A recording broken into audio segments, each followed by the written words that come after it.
Hi, and welcome to this week's video. I'm Sarah Hamricker, and I'm glad you joined me. Today I want to talk about self-control.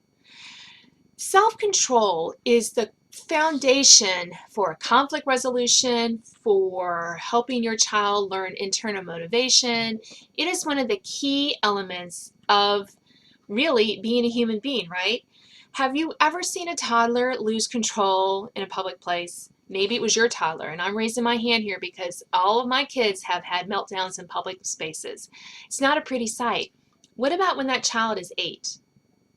What about when that child is 15? You seen a teenager lose their control, have a temper tantrum? What about an adult? I bet every one of my listeners or watchers can think of an adult who has lost control in a spectacular way.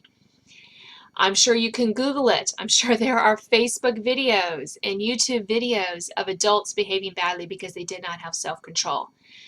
That's not pretty. While we may excuse that in a toddler, as the child gets older, it becomes more evident that that self-control is not present.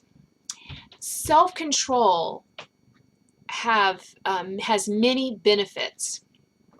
It helps a child become a mastery of himself, which in turn gives him that inner peace, that inner motivation to do the right thing.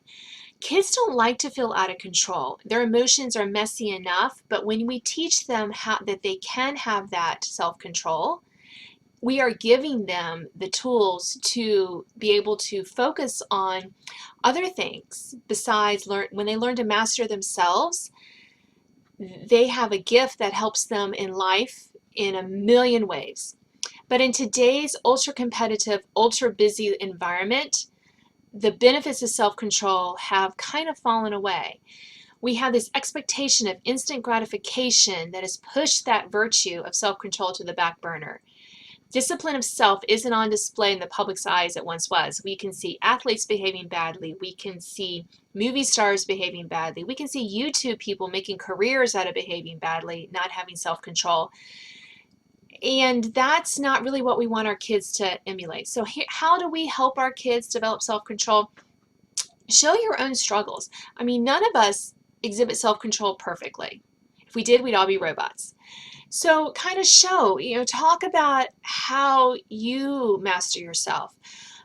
For example, I share with my kids sometimes that sometimes I might need to leave the room if I'm feeling myself getting out of control and I might start yelling or something. And I come back later after I've sometimes prayed, sometimes quoted scripture to myself and just say, I was just feeling like I was starting to get out of control, so I needed to remove myself so that I could regain control. That type of thing. Show them how you do it. Practice it. Kids need to practice self-control. We need to practice self-control. Encourage them to practice self-control and to work on it. Role play is good. Thinking of what they could have done differently, walking them through those steps, that's good. Give them strategies, deep breaths, calming mechanisms, closing your eyes, shaking out your hands, relax, rolling your shoulders back. All those can be physical things to help them gain self-control. Also, remind them that if they feel themselves losing control, they can leave the situation. Even just turning and walking a few steps in the opposite direction can help them, even if they're frustrated with themselves. Remind them that they can move, jumping on a trampoline, mini trampoline, running up and down the stairs, doing jumping jacks. The physical things really help kids kind of reset themselves and regain that self-control. Delayed gratification. Our kids get allowance and they know that that is not a credit card. So if on Friday they want to buy something, but we give allowance on Saturday, I make them wait. If they're like $1 short and they're going to get the dollar on Saturday, I make them wait until Saturday to get it. Mean? Some of you may think so, but that delay gratification helps them realize that it's okay to wait. That thing they wanted to buy isn't going to go away because they waited. Helping kids to wait their turn is also good. Teaching them, okay, you'll get a turn. It's time to be quiet now while someone else is talking. Those kind of things help them learn self-control. And my last point today is use rewards sparingly. Our kids shouldn't get rewarded for everything that they do.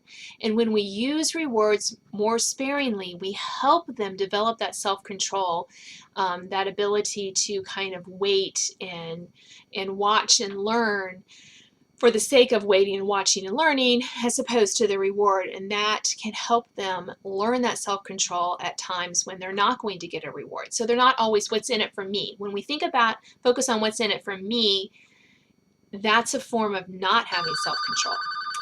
I hope that you'll join me next time for another video.